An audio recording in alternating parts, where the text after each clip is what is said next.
Welcome students. BTech join అవుతున్నాం అనగానే స్టూడెంట్స్తో పాటు పేరెంట్స్కి వచ్చే ఫస్ట్ కన్ఫ్యూజన్ బ్రాంచ్ ఏది తీసుకోవాలి. మేము సిఎస్సి తీసుకోవాలా, ఈసీఈ తీసుకోవాలా, సిఎస్సి ఈసీఈ డిఫరెన్స్ ఏంటి, ఏది బెస్ట్ బ్రాంచ్ అని చెప్తూ చాలా సెర్చ్ చేసి ఉంటారు చాలామంది. సో మీకు సింపుల్గా ఏ బ్రాంచ్ మీరు తీసుకోవచ్చు అనేది ఫస్ట్ క్లారిఫికేషన్ ఇస్తాను. దాని తర్వాత మీరు డిసైడ్ చేసుకోండి. సో మీకు సబ్జెక్ట్ ఇంట్రెస్ట్ ఏదైతే ఉంటుందో ఫస్ట్ మీరు కన్సల్ట్ చేయాల్సింది మీ ఇంట్రెస్ట్.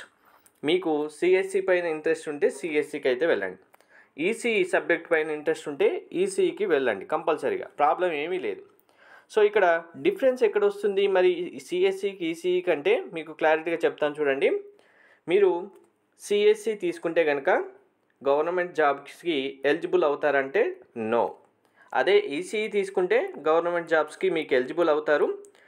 ఇప్పుడు మనకు యూనివర్సిటీస్ అన్నీ ఈసీఈ తీసుకున్నప్పటికీ మీరు త్రిబుల్ తీసుకున్నా, లేదు మెకానికల్ అయినా సివిల్ అయినా సరే, ఏ బ్రాంచ్ స్టూడెంట్స్ అయినా సరే మీకు థర్డ్ ఇయర్ నుంచి మైనర్ డిగ్రీ ఆఫర్ చేయడం జరుగుతుంది. ఈ మైనర్ డిగ్రీ అంటే ఏంటి అంటే, మీరు ఈసీఈ కానీ త్రిబుల్ బ్రాంచ్ తీసుకున్న స్టూడెంట్ అయినా సరే మనకు సిఎస్సిలో స్పెషలైజేషన్ బ్రాంచెస్ ఉన్నాయి కదా, cyber security, data science, artificial intelligence, ఇలా ఏవైతే స్పెషలైజేషన్స్ ఉన్నాయో సబ్జెక్ట్స్, ఈ సబ్జెక్ట్స్ని ఈసీ స్టూడెంట్ అయినా త్రిబుల్ స్టూడెంట్స్ అయినా సరే మైనర్ డిగ్రీ కింద బీటెక్తో పాటు కంప్లీట్ చేయొచ్చు. అంటే మీరు ఈసీఈలో జాయిన్ అయ్యి minor degree suppose data science తీసుకున్నారనుకోండి సబ్జెక్టు, డాటా సైన్స్ మీకు ECE plus honours in data science అనేది మీకు సర్టిఫికేట్ వస్తుంది. అంటే మీరు అప్పుడు సిఎస్సి స్పెషలైజేషన్లో కోర్స్ కంప్లీట్ చేసే స్టూడెంట్స్తో పాటు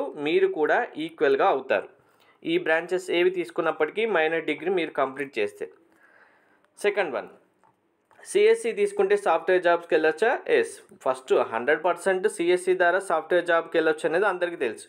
మరి ఈసీఈ తీసుకుంటే కూడా వెళ్ళొచ్చా అంటే ఎస్, వెళ్ళొచ్చు. మీరు ఇక్కడ మైనర్ డిగ్రీ తీసుకునే ఆప్షన్ ఒకటి ఉంది. ఇది తీసుకున్నా తీసుకోకపోయినా మీరు ఈసీఈ స్టూడెంట్స్ అయితే మీకు ఫస్ట్ ఇయర్ ఫస్ట్ సెమిస్టర్లో మనకు లాంగ్వేజ్ ఒకటైతే ఉంటుంది.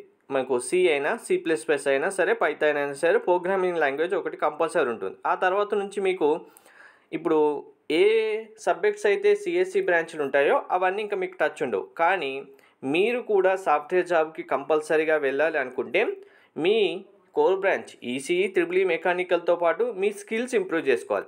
మరి స్కిల్స్ ఇంప్రూవ్ చేసుకోవాలంటే ఫస్ట్ ఇయర్ నుంచే స్టార్ట్ చేయాల్సిన అవసరం లేదు.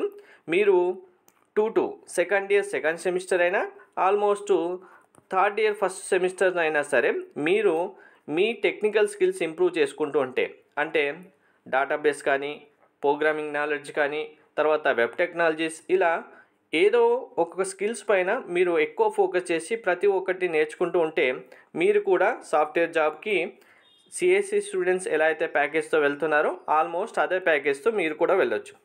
మరి బ్రాంచ్ వైజ్గా చూసుకుంటే సబ్జెక్ట్స్ ఏది ఈజీ ఉంటుంది, ఏది హార్డ్ ఉంటుంది, నేను హార్డ్ ఉన్న సబ్జెక్ట్స్ అయితే చదవలేను అని ఎక్స్పెక్ట్ చేసే స్టూడెంట్స్ కూడా ఉంటారు. సిఎస్సి సబ్జెక్ట్స్ ఎలా అయితే ఉంటాయో ఈక్వల్ రేంజ్లోనే మనకు ఈసీఈ సబ్జెక్ట్స్ కూడా ఉంటాయి. ఈసీఈ అనేది ఇంకా హార్డ్గా ఉంటుందని అయితే మాత్రం ఎక్స్పెక్ట్ చేయొచ్చు. సిఎస్సికి ఈక్వల్గానే ఈసీఈ సబ్జెక్ట్స్ కూడా ఉంటాయి. సో ఇక్కడ సిఎస్సి అంటే ఓన్లీ సిఎస్సినే కాదు, సిఎస్సి స్పెషలైజేషన్ అయినా సరే, సిఎస్సి ఐటీ అయినా సరే మీకు ఈ కంపారిజన్ 100% యూస్ఫుల్ అవుతుంది. సో ఇక్కడ మరి ఇవన్నీ చూసిన తర్వాత నేను ఈసీఈకి వెళ్ళాలనుకుంటున్నానంటే, ఇవి చూసిన తర్వాత మీరు డిసైడ్ చేసిన తర్వాత అందరూ జాయిన్ అవుతున్నారో అని చెప్పు ఏ బ్రాంచ్కి వెళ్ళకండి. మీకు ఫస్ట్ సబ్జెక్ట్ ఇంట్రెస్ట్ ఏది ఉంది, ఓన్లీ నాకు సిఎస్సి సబ్జెక్ట్స్ మాత్రమే ఇంట్రెస్ట్ ఉన్నాయి, ఫస్ట్ సిఎస్సికే వెళ్ళిపోండి. లేదు నేను బీటెక్ చేసిన తర్వాత గవర్నమెంట్ జాబ్కి వెళ్ళాలనుకుంటున్నాను, గవర్నమెంట్ జాబ్ కాకపోయినా సరే అప్పుడు నెక్స్ట్ సెకండ్ ఆప్షన్లో సాఫ్ట్వేర్కి వెళ్ళాలనుకుంటున్నాను అనుకుంటే ఈసీకి వెళ్ళండి. లేదు నాకు ఈసీఈ కోర్ సబ్జెక్ట్ పైన చాలా ఇంట్రెస్ట్ ఉంది, కానీ నేను సాఫ్ట్వేర్కి వెళ్తానో లేదో డౌట్ ఉంది నాకు, ఒకవేళ నేను సెకండ్ ఇయర్ తర్వాత కానీ థర్డ్ ఇయర్లో జాయిన్ అయిన తర్వాత కానీ సాఫ్ట్వేర్ సైడ్ వెళ్ళాలా వద్దా అనేది డిసైడ్ చేసుకుంటానంటే సో బెస్ట్ ఈసీకి వెళ్ళిపోండి. మీ ఇంట్రెస్ట్ బేస్ చేసుకొని మీ కోర్ సబ్జెక్ట్లో కంటిన్యూ అవుతానంటే అవ్వచ్చు, లేదంటే మీ స్కిల్స్ ఇంప్రూవ్ చేసుకుంటే ఆటోమేటిక్గా మీరు మళ్ళీ సాఫ్ట్వేర్ సైడ్ కూడా వెళ్ళిపోవచ్చు. ఇలా ఈసీ బ్రాంచ్లో కూడా చాలా ఆప్షన్స్ అయితే ఉన్నాయి. ఇక్కడ ఏ బ్రాంచ్కి పోటీ కాదు, అలాగే ఏది కూడా తక్కువ కాదు. ఇది మాత్రం గుర్తుపెట్టుకోండి. ఇప్పుడు ఈ బ్రాంచెస్ అనేవి ఎందుకు ఇంట్రడ్యూస్ చేశారు, దేని యొక్క స్పెషాలిటీ, దేని యొక్క వర్క్ కెపాసిటీ దానికే ఉంది కాబట్టి అన్ని బ్రాంచెస్ ఇచ్చారు. లేదు ఓన్లీ ఒక సిఎస్సినే అందరు స్టూడెంట్స్కి యూజ్ అవుతుందంటే ఒక సిఎస్సి బ్రాంచే అన్ని దేశం మొత్తం మీద అన్ని కాలేజ్లో పెట్టేవారు కదా. సో కోర్ బ్రాంచెస్ కూడా వాటి ప్రియారిటీ వాటికే ఉంది. మీరు అందరూ జాయిన్ అవుతున్నారు కదా అని సిఎస్సి జాయిన్ అవుతే ఇక్కడ ఒకటి మీకు సింపుల్ లాజిక్ చెప్తాను చూడండి. మనకు ఎవ్రీ ఇయర్ ఇప్పుడు ఒక తెలంగాణ స్టేట్కి సంబంధించి చూసుకుంటే, ఏపీ స్టేట్కి సంబంధించి చూసుకుంటే సిఎస్సి సీట్సే ఇప్పుడున్న స్టాటిస్టిక్స్ ప్రకారం 49,000 సీట్స్ ఉన్నాయి. ఏపీలో ఆల్మోస్ట్ 60,000 ప్లస్ సీట్స్ అయితే ఉన్నాయి సిఎస్సి ఓన్లీ సిఎస్సి స్పెషలైజేషన్. మరి ఇప్పుడు ఆల్మోస్ట్ ఇక్కడ 60 + 40 ఆల్మోస్ట్ 1.5 lakh స్టూడెంట్స్ ఇప్పుడు తెలుగు రాష్ట్రాలకు సంబంధించిన స్టూడెంట్స్ అందరూ ఉన్నారు. మీరు ఈ సిఎస్సిలో జాయిన్ అయిన స్టూడెంట్స్ అందరూ 1.5 lakh స్టూడెంట్స్ ప్రతి ఇయర్కి అందరికీ జాబ్స్ వస్తున్నాయా ఒకసారి మీరు కనుక్కోండి. అప్పుడు మీకు ఓన్లీ సిఎస్సినే తీసుకుంటే బెటరా కాదా అనేది మీకు అర్థమవుతుంది. ఇంకొకటి, సో ఇక్కడ మెయిన్ రీజన్ ఏంటి అంటే చాలామంది స్టూడెంట్స్ కానీ పేరెంట్స్ కానీ ఎక్స్పెక్ట్ చేస్తుంది సిఎస్సి బ్రాంచ్లో సీట్ రాగానే ఇంకా అయిపోయింది అక్కడితో, నేను సిఎస్సిలో జాయిన్ చేయించానని పేరెంట్స్ అనుకుంటున్నారు, సిఎస్సిలో నాకు సీట్ వచ్చిందని స్టూడెంట్స్ అనుకుంటున్నారు.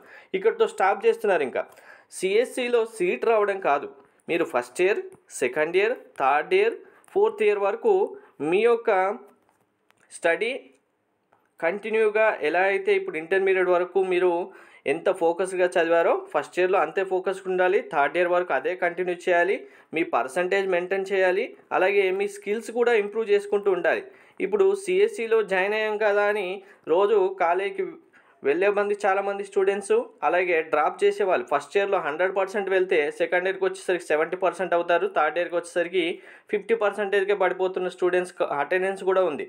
ఎందుకు అటెండెన్స్ అంటే ఓన్లీ కాలేజీకి వెళ్తారు తప్ప నేర్చుకోవడం ఉండదు. ఇక్కడ పేరెంట్స్ కూడా ఇక్కడ మిస్టేక్ ఉంది.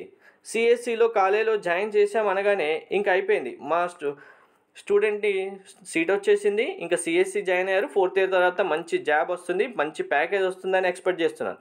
మరి అన్ని కాలేజీలో 100% ప్లేస్మెంట్ ఉంటుందా అంటే ఉండదు. మీకు ఒక టాప్ 10 కాలేజెస్ వరకు 15 కాలేజెస్ వరకు మాత్రమే ప్లేస్మెంట్స్ ఉంటాయి. తర్వాత అన్ని కాలేజీలో ప్లేస్మెంట్స్ అనేవి స్టూడెంట్ యొక్క కెపాసిటీ మీదే ఆధారపడి ఉంటుంది. స్టూడెంట్స్ కనుక స్కిల్స్ ఉంటే మీరు టాప్ 50 కాలేజ్ కాదు లాస్ట్ 100 కాలేజీలో జాయిన్ అయినా కానీ స్టూడెంట్స్ స్కిల్స్ ఇంప్రూవ్ చేసుకుంటే మీరు ఫోర్త్ ఇయర్ కంప్లీట్ అవ్వగానే అవుట్ సైడ్ క్యాంపస్లో ప్లేస్మెంట్స్ అయితే ప్లేస్ అవ్వడానికి ఛాన్స్ ఉంటుంది సిఎస్సి కనుక మీరు చూసుకుంటే. అలాగే ఈసీఈ కూడా, మీరు ఇప్పుడు ఈసీఈ తీసుకున్నారు, సో ఈసీఈ తీసుకోగానే ఇప్పుడు కంప్లీట్గా మీరు గవర్నమెంట్ జాబ్కి ఎలిజిబుల్ అవుతారని లేదు, ఈసీఈ తీసుకున్న స్టూడెంట్స్ కూడా సిఎస్సికి జాబ్స్ వస్తాయని ఇలానే వదిలేసి ఫోర్త్ ఇయర్ దాకా మీరు ఓన్లీ ఈసీఈ సబ్జెక్ట్ చదువుకుంటున్నారనుకోండి, ఫోర్త్ ఇయర్లో క్యాంపస్ ప్లేస్మెంట్స్ వచ్చినప్పుడు మరి మీకు ఈసీఈ స్టూడెంట్ మీరు C++ కానీ జావా కానీ డేటాబేస్, ఒరాకిల్, ఎస్క్యూఎల్ ఇలాంటి పైన క్వశ్చన్స్ వచ్చినప్పుడు మీకు తెలిసి ఉండాలి కదా, అది కూడా మీరు నేర్చుకోవాలి. సో ఇక్కడ మీరు ఏ బ్రాంచ్ జాయిన్ అయ్యే స్టూడెంట్ అయినా సరే మీ స్కిల్స్ అనేవి ఎవ్రీ ఇయర్ మీరు వాటిని ఇంప్రూవ్ చేసుకుంటూ డెవలప్ చేసుకుంటూ ఉంటేనే మీకు మార్కెట్లో ప్లేస్ ఉంటుంది. ఇక్కడ స్టాటిస్టిక్స్ చూడండి, 1.5 lakh స్టూడెంట్స్ ఒక సిఎస్సి నుంచే బయటకు వస్తే ఎవ్రీ ఇయర్, సరే మనకి ఇప్పుడు 1.5 lakh సీట్స్ ఉన్నాయి, పోనీ 1 lakh స్టూడెంట్ ఉన్నారనుకున్నాం మనకు ఏపీ అండ్ టీఎస్ కలిపి, మరి 1 lakh స్టూడెంట్స్ అందరికీ సిఎస్సి జాబ్ హై ప్యాకేజ్లో వచ్చి ఉంటే మీరు ప్రతిరోజు పేపర్ చదివే వాళ్ళు అయితే ఉంటారు కదా, ప్రతిరోజు పేపర్లో ఎన్ని కాలేజెస్ మా కాలేజ్ నుంచి ఇంతమంది స్టూడెంట్స్ ప్లేస్ అయ్యారని చెప్తూ పేపర్ అడ్వర్టైజ్మెంట్ ఇచ్చి ఉంటారు. ఎందుకు పేపర్ అడ్వర్టైజ్మెంట్ అంటున్నా అంటే ఒక కాలేజీలో హైయెస్ట్ ప్యాకేజ్ కానీ నెంబర్ ఆఫ్ స్టూడెంట్స్ యొక్క కౌంట్ కానీ ఎక్కువ ప్లేస్ అయి ఉంటే కంపల్సరీగా పబ్లిసిటీ కోసం పేపర్లో ఇచ్చి ఉంటారు. అలా పేపర్లో వచ్చిన కాలేజెస్ కౌంట్ ఒకసారి లిస్ట్ అవుట్ చేసుకొని చూడండి ఎన్ని ఉంటాయి అనేది. మీరు స్టూడెంట్ యొక్క కౌంట్ అనేది థౌజండ్స్లో ఉంటే ప్లేస్మెంట్స్ వచ్చేవి, అవుట్కమ్ బ్యాచ్ స్టూడెంట్స్ ల్యాక్స్లో ఉంటారు. ఇది కన్ఫర్మ్ స్టాటిస్టిక్స్, దీన్ని కూడా మీరు అనలైజ్ చేయాలి. ఇంకొకటి మేజర్గా పేరెంట్స్ సైడ్ నుంచి ఉన్న మిస్టేక్ ఏంటంటే ఇప్పుడు సిఎస్సి కానీ ఈసీఈ కానీ స్టూడెంట్స్ జాయిన్ చేయించామనగానే ఇక్కడితో మా పని అయిపోయింది అనుకుంటున్నారు. ఇక్కడ మీకు ఎగ్జాంపుల్ చెప్తాను. ఇప్పుడు మదర్ కానీ ఫాదర్, ఇప్పుడు స్టూడెంట్ అయినా ఇది క్లారిటీగా వినండి, జాబ్ వచ్చింది, మీ ఫాదర్ కానీ మదర్ కానీ జాబ్ చేస్తున్నారు. సో ఇప్పుడు 1 month మీరు జాబ్కి వెళ్ళి మీ 1 month జాబ్ చేస్తేనే మీకు నెక్స్ట్ మంత్ శాలరీ వస్తుంది. సో జాబ్ వచ్చింది కదా అని మీరు ఇంట్లోనే ఉన్నారనుకోండి 1 మంత్, మీకు శాలరీ వస్తుందా? లేదు. అదే జాబ్ వచ్చింది కదా అని ఇప్పుడు 6 మంత్స్, ఇప్పుడు మీరు చేస్తున్న జాబ్కి 6 మంత్స్ లీవ్ పెట్టకుండా డైరెక్ట్గా మీరు వెళ్ళకుండా ఉంటే నెక్స్ట్ శాలరీ వస్తుందా? శాలరీ రావడం పక్కన పెట్టేసి మీ జాబ్ కూడా తీసేస్తారు. సో ఇంకా ఇది ప్రైవేట్ అయితే. గవర్నమెంట్ జాబ్ చేస్తున్న పేరెంట్స్ అయితే కనుక 3 ఇయర్స్ కంటిన్యూగా వెళ్ళకుండా ఉండండి, లీవ్ పెట్టకుండా, అసలు ఇంటిమేషన్ ఇవ్వకుండా మీరు స్టాప్ చేసేయండి. ఏమవుతుంది? మీ జాబ్ కూడా పోతుంది. ఇలానే ఇక్కడ బ్రాంచ్ జాయిన్ అవ్వాలనగానే సరిపోదు. స్టూడెంటు రెగ్యులర్గా కాలేజీకి వెళ్తున్నారా, స్టూడెంట్స్ స్కిల్స్ ఇంప్రూవ్ చేసుకుంటున్నారా, టెక్నికల్ స్కిల్స్ నేర్చుకుంటున్నారా లేదా, స్టూడెంట్స్ పర్సంటేజ్ ఎలా ఉంటుంది, కాలేజీలో ఎలా ఉంటున్నారు స్టూడెంట్స్ అనేది రెగ్యులర్గా మానిటర్ చేస్తూ ఉండాలి. ఇలా మానిటర్ చేస్తూ ఉంటేనే మీరు ఎక్స్పెక్ట్ చేసినట్టుగా మీ ఫ్యూచర్ అయితే ఉంటుంది. స్టూడెంట్స్ కూడా పేరెంట్స్ మానిటర్ చేయడం లేదా అని కాదు, మీరు ఇష్టం వచ్చినట్టుగా ఇంకా కాలేజీలో నాకు సీట్ వచ్చేసింది కదా అని ఒక్కసారిగా హైగా ఎక్స్పెక్టేషన్ పెట్టేసుకొని సిఎస్సి సీట్ వచ్చే చాలు నేను ఇంకా సాఫ్ట్వేర్ జాబ్ కొట్టేస్తాను 4th ఇయర్ తర్వాత అంటే మీరు కూడా లాస్ట్కి వచ్చేసరికి డ్రాపర్గానే ఉంటారు. డ్రాపర్ మీన్స్ మీరు సబ్జెక్ట్స్ బ్యాక్లాగ్ ఉన్నాయని కాదు, జాబ్ లేకుండా ఉండే స్టూడెంట్ కౌంట్లో మీరు కూడా చేరిపోతారు. కాబట్టి మీరు మీ సబ్జెక్ట్ ఇంట్రెస్ట్ బేస్ చేసుకొని ఈసీఈ తీసుకున్న స్టూడెంట్స్ అయినా సరే మీరు సిఎస్సికి వెళ్ళాలంటే వెళ్ళొచ్చు. మీకు ఇంకా ఆపర్చునిటీ ఇక్కడ కూడా చాలా ఉన్నాయి, వీటిని కూడా మీరు యూటిలైజ్ చేసుకోవచ్చు. సో ఒక క్లారిటీ వచ్చిందని ఎక్స్పెక్ట్ చేస్తున్నాను. బ్రాంచ్ విషయంలో ఏం తీసుకోవాలి అనేది, కేర్ ఎలా చూసుకోవాలి అనేది. Thank you.